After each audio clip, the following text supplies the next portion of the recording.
Okay, in this example, we're going to see how we can extract a first name from both a cell which contains a first name and a surname. Now, this formula that we're going to do is quite a popular type of request which people often have to do on their own data. So, we've got our names list here. Now, we're asking the question, how can we extract the first name only from this list? So for each entry, how can we just get the first name? Now, before we get started into the formula building, you can actually do this using one of the features in Excel called text to columns, where basically you select your column and you basically tell Excel that I want you to split my list or your list based on a delimiter. Now, a delimiter can be anything which distinguishes the actual contents in the cell. So you could say, for example, split the cell based on a comma or a space. In this case, it would be a space. And then you would then end up with an outputted result of the split names, which would be in 2 columns. So you can use that functionality. However, we can do the same thing with formulas, and it is actually more advanced. So in terms of skill learning, it's actually better for you as a beginner to pick this sort of thing up. And also you can get more control over it. Now, this will involve nesting formulas. So we're going to be combining 2 formulas together. Okay, so let's get started. Now, we've got our names list here, and we're asking how can we extract the first name from each item. Right. Now, this is a fairly long worked example, so I've actually written out some logic steps here, which we're going to reference as we build our formula. Right, so the 2 functions that we're going to use are called left and find. Now, the left function extracts characters from the left-hand side of a text string, and the find function locates a specific sequence within a cell and returns the starting position of that sequence. And find is also case sensitive. Okay, so I'm sure you can see here that I've already got 1 cell filled out. But before we break this down, let's look at the logic first, and then we're going to build the formula. Now, the process that this involves is something that you would typically do when you're thinking about how to solve a problem. So if need be, please feel free to rewatch this lecture, folks, because it does build upon a lot of what we've covered already, and also introduce you to more kind of forward logic thinking when it comes to these sorts of Excel problems. Okay, so let's look at our logic. Right, so point 1, the first name is on the left-hand side of the string. Okay, so we've asked the question, how can we extract the first name only from this list? So the first thing you have to think when you look at this cell is, where is this data? So here's our first name, in this case James, and our surname is Jackman. Now we need to extract the first name only.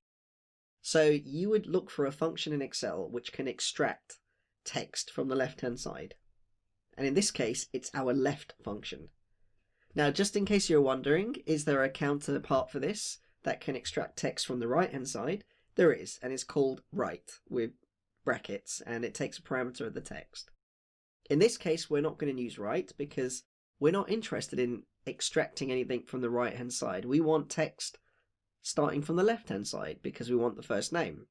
Okay, now this left function, I'm just going to quickly type it here just so you can see the parameters it takes. So the left function basically takes 2 parameters. Now, the first parameter is the actual text, and the second parameter basically enables you to specify the number of characters of which you wish to extract starting from the left-hand side from. So, we know that the first parameter is going to be our text, which contains a name. But then how can we use our second parameter to basically split the first name and surname? Well, this is where the find function comes in handy. Now, the find function basically locates a specific sequence and returns the starting position of that sequence. So, looking at this data, what do they all have in common that we can use to separate the first name and surname? Well, it's the space. between each of them. That is the only common denominator that they have, which means we can apply it to all the cells if we write one big formula. So we write one formula and then we can just drag it down using Excel's filling function and it will extract the first name. So we can use the find function to locate a space, get that position, and then use that position as a second parameter for the left function, which specified the length. And we can say up to that space, give me that extracted bit of text on the left-hand side. So let's build this. Okay, so what we're going to do, we're going to build our formula, we're going to see what results we get, and then if need be, we'll modify it to get the actual result we're looking for in case we don't get what we want the first time round. Right, so let's get started. Right, so let's start off with the left function. Okay, so our first parameter is text. Right. Now our second parameter is where we need to insert the find function, because we need that function to work out the length up to the space to which we want to then extract our string, which would be the first name. So you type in find, bracket. Okay, so the first parameter is find text. Now this is basically the sequence which we want to look for in the text. So in this case it's a space. Now, like with all things text as parameters, we wrap it around double quotes. There, that's our space. The second parameter is the text to search within, which is this. Now the third parameter is basically just the start number. It's optional, and it just means that do you want to start searching from a position other than the first character? If you leave it blank, then it starts searching from the left. Now we're going to leave it blank because that's exactly what we want. We want it to start searching from the left for the first space. Right, so I'm going to close that bracket. Notice the red bracket's bolded because we've closed our brackets for this bit and that bit, which belong to the find function. Now you can see our little tooltip here has basically been bolded for the second parameter, which is our find function. So we've now used up all our parameters for the left function, so we're going to close that. There, we're done. Now I'm going to press enter. There, you see that? We've got Peter, the first name extracted. Great job, right? We're done. But wait, do you notice anything that looks a bit abnormal? I mean, we've got our first name, right? Well, let's take a look. We've got Peter here. Now, how many characters is that? 1, 2, 3, 4, 5. So, if we were to use an Excel function and work out the length of this, we would get 5, right? Let's try. We've got a function called len, which returns the number of characters in a text string. Let's test it on Peter and see what we get.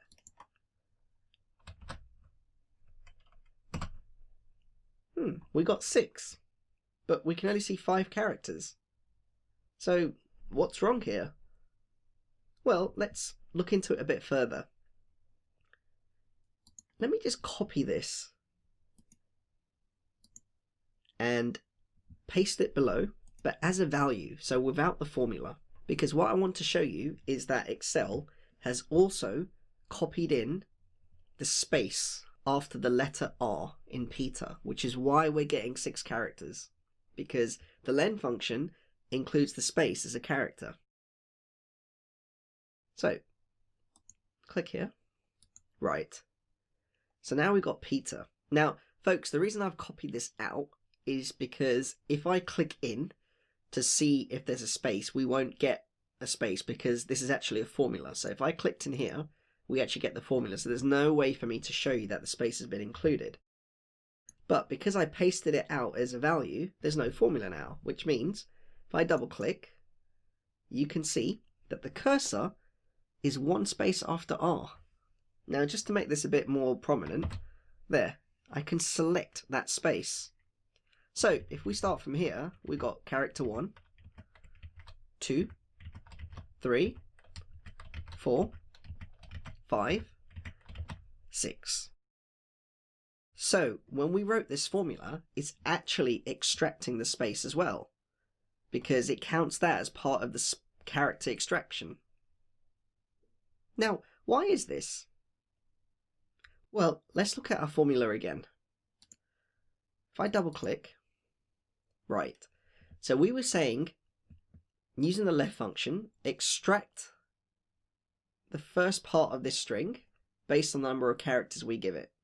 Now, the find function returned the position of the space.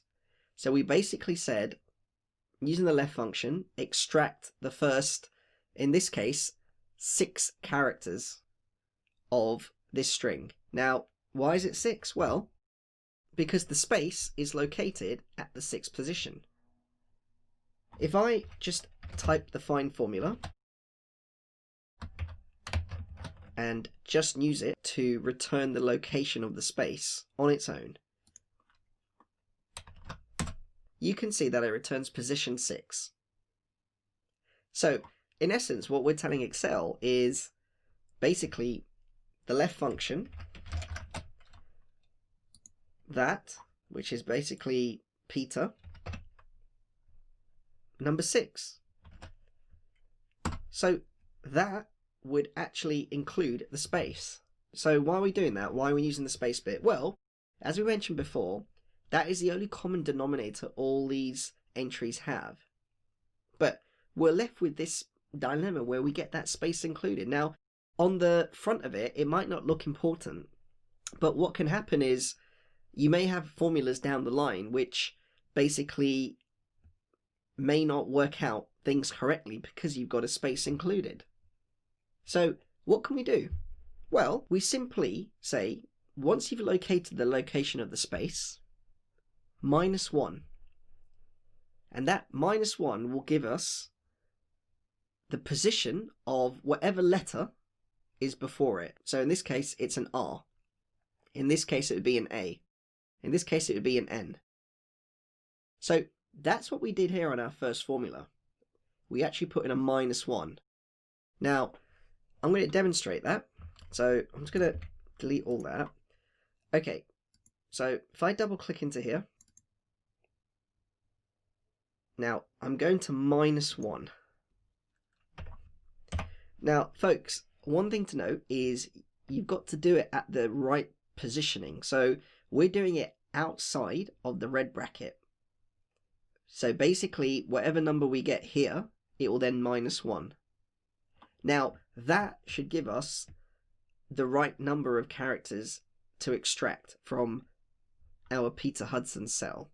And after that, we'll do the same len test just to show you that the right amount of characters is being extracted and the space isn't being included.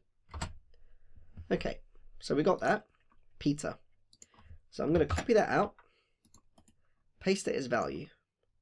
Now, if our theory holds, then there should be no space and the number of characters should be 5. So I'm going to use the len function again, select Peter, there you go, 5. And just to double check that again and verify it, if I double click in the cell, you can see that the cursor ends immediately after the letter R, which means that there's no space. Okay, so now that we've proven that, we can update our formula for the rest of the entries. There. So, that's how you do it, folks. We have successfully built a formula which can extract the first name of text from an entry which contains both a first name and surname. Now, this was quite a long lecture, and there are a lot of things to factor into it. The main thing that should be focused on immediately when you get a problem is what's the logic of it. Because you could end up typing a lot of different functions trying to find what you want, but overwhelmingly you need to understand what exactly you're looking for in the data and identify anything common amongst the data that you can use as a anchor point and then build upon it from that. I mean, when we did these steps of identifying what we want to extract and how we can extract it, when we actually wrote the formula out the first time, it actually gave us the incorrect result, even though it didn't look like it. And that's another thing, folks. Whenever you write your formulas, always double and triple check them. Because more often than not, once you write it, you'll probably forget about it in a few weeks' time. And, errors can get looked over and included in the data, and you don't realize until it's too late. So always, as much as possible, try to pick them up the first time round you actually build your own formulas. So what I actually do is try and build in some sort of error checking time after you built the formula, just to make sure that everything holds. Now, we've also made use of, again, combining formulas, which, as your Excel skills progress, you will find that you'll do more. Now, you could have technically broken this up into 2 columns like we've done in a previous example. However, I wanted to show you how we do this, if you can use the term, in the hard way, just because if you can master these sorts of things, then breaking down formulas is actually a bit easier. So it actually helps you down the line. Now, remember, I've written out the logic steps, but there's nothing to stop you writing this down on pen and paper. If anything, it's actually a bit more creative when you do it, because you can immediately pen your thoughts down. So that concludes this lecture. If there are any questions or queries, please feel free to reach out. I do appreciate it was a pretty big lecture, but I hope you can see the value that's come from it. And there are a couple of tasks which will give a couple of problems like this for you folks to work on. So thank you for listening and watching.